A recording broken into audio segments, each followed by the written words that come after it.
Alright guys, welcome back to my channel. This is DJ Elrock. Welcome to Elrock TV. Sa likod ko, meron tayong i-unbox ulit. Yan, makikita nyo naman sa title kung ano yung i-unbox natin. So, huwag na natin patagalin to. Unbox na natin.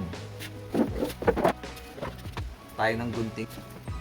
Yan, makikita nyo, meron siyang fragile sticker. All the way.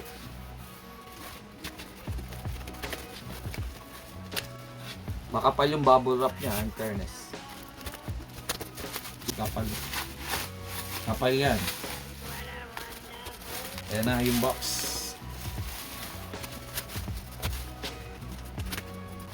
Shoutout pala sa mga new subscriber ha. Maraming salamat. Please like and share sa inyong mga friends itong ating channel para tayo dumami. Pag tayo na monetize, magpaparapol tayo. Okay?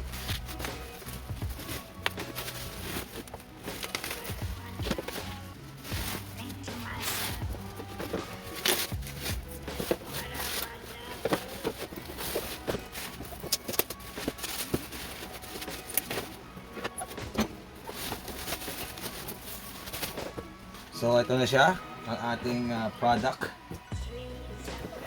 Siyang iMix TR062B. So ayan. Nabili ko siya sa Shopee.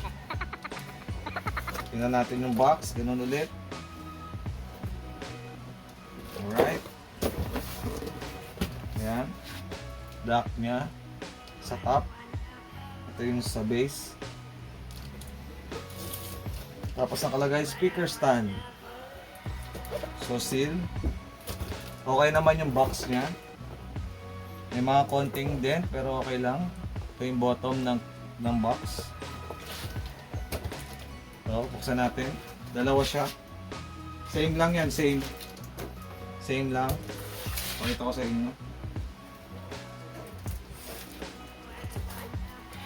Ayan, okay din yung box. Medyo may mga konting gusot pero okay lang.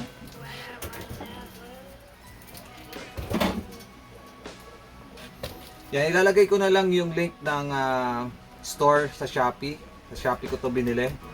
So, basahin nyo na lang yung link ng description para kung gusto nyo bumili, doon kayo bumili.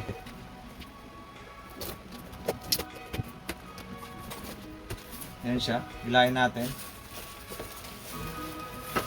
Ito muna pala. Ito yung nasa ibabaw.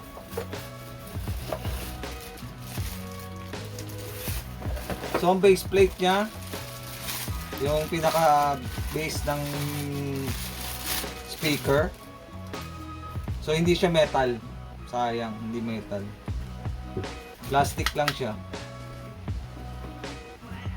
Pero maganda ha, hard plastic naman siya. Ito yung screw, pampasikip. Yung sa ibang nakikita ko sa Shopee metal, ito plastic. Ayan. May ziplock pa siya. Baba natin.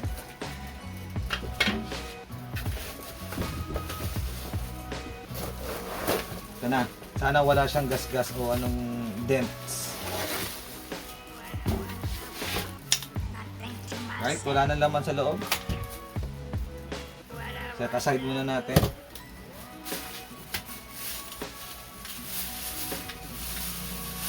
Ito na.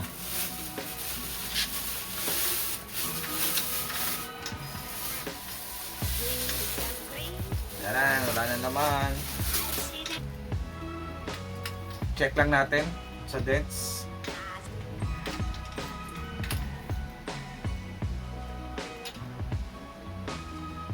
Merong konti pero napakaliit.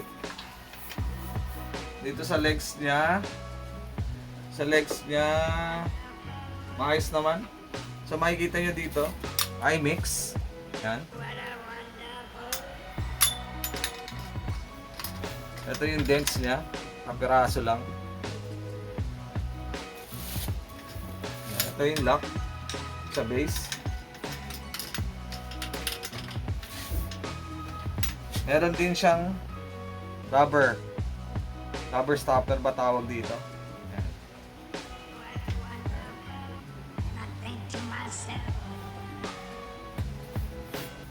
Try natin buksan. Tawagan muna natin to.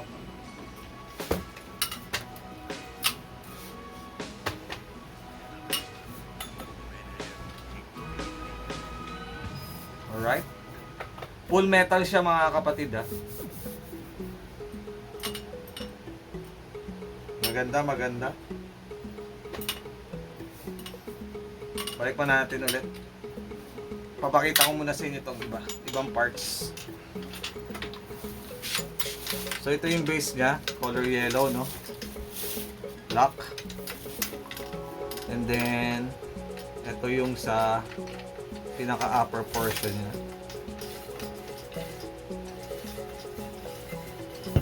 Yan. Medyo lower headroom ang bahay kaya hindi natin masasagad. Bilangin lang natin yung holes. So natatanggal yung ano niyan. Bilangin natin yung holes. 1 2 3 4 and 5. So 5. So yung 602, so 5 holes siya. Siguro mga kulang-kulang 6 feet to. And then may kasama na rin siyang lock. Yung lock niya meron siyang parang pang-ipit dun sa dito sa gilid nung ano, to. Yan. Lagay nyo lang siya kung ganun gusto nyong height, adjust nyo. Wasok nyo lang to dito. Yan. Ganyan. So hindi na siya bababa. Kahit paluwag to, hindi siya bababa.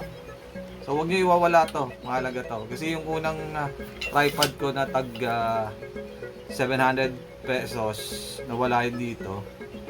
Kaya ako nagpalit kasi bumigay yung kanyang yung lock dito, nasira. Yan. So pag nalagay nyo na, kung anong gusto nyong height, adjust nyo na. Pwede nyo na sikipan. Yan. Sikipan dito. Ikot nyo lang. Nararamdaman nyo yan pag masikip na. Yan. So, 4 lang to, no? Hindi kasi kasya dito. Maliit, mababa yung bahay. So, ganyan lang siya. Yan. Tapos, open natin yung legs. Yan, sa paglalagay ng legs ng tripod, kailangan nakabuka siya maigi para stable, no? Hindi nag-rock yung mga speaker pag nilagay nyo.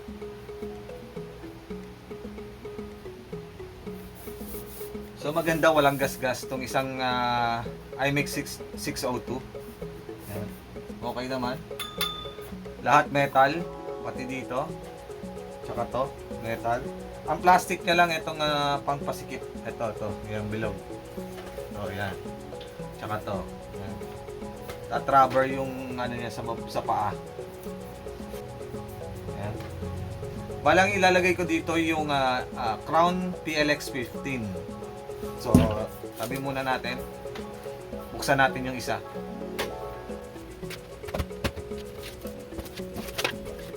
So, ito na yung isang speaker stand. Yan. Ito yung isa, binuksan natin kanina. Yan.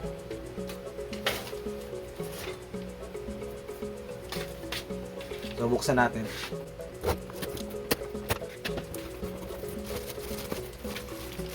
So, base plate ulit, plastic, same as dun sa kanina. Ito yung pampasikip din.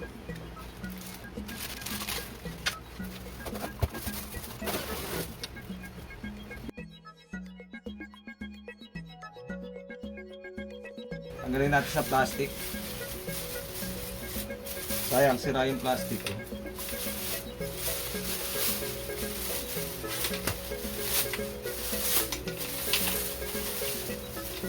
Yan.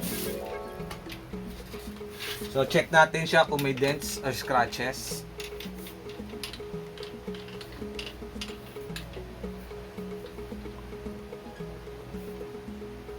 Yan, bali may plastic pala siya dito sa ilalim. So hindi nyo makikita. Yan, ito. Yan, plastic.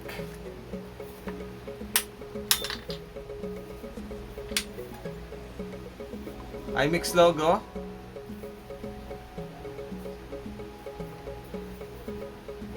Yan, may scratch ng kaperaso. Pero okay na yan, di maiiwasan. And another rubber stopper. Ito yung mga screws yan, maganda naman. Oh. Ayan, ang washer niya parang plastic lang. Ito. Yan. Ito, bakal naman. Ito. Ayan, iMix logo again.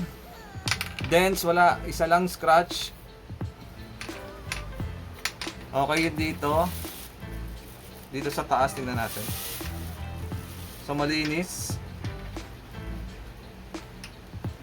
Ito yung lock niya, pan-lock dun sa mga holes. Yan, makikita niyo, lapit ko lang. Meron siyang mga parang ridges. Yan, para dito maiipit yung pole. Yan. Okay, malinis, good.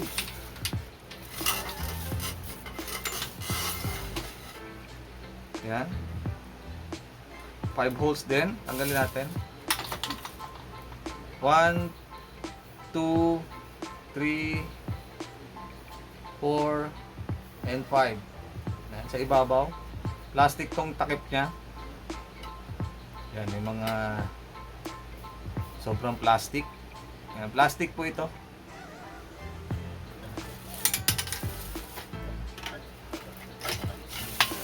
Ulit natin.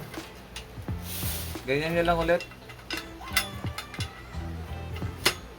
Alright. So, yun.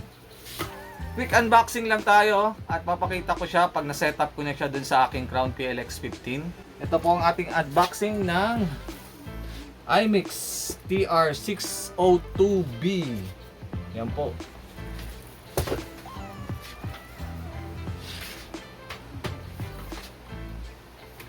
Alright, good.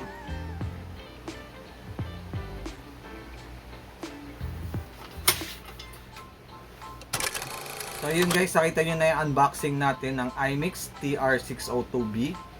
So, abangan nyo yung ating setup. Ilalagay natin dito yung Crown PLX15.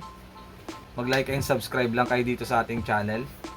So yun guys, hanggang sa muli, this is DJ L Rock. Subscribe lang po kayo. Maraming salamat.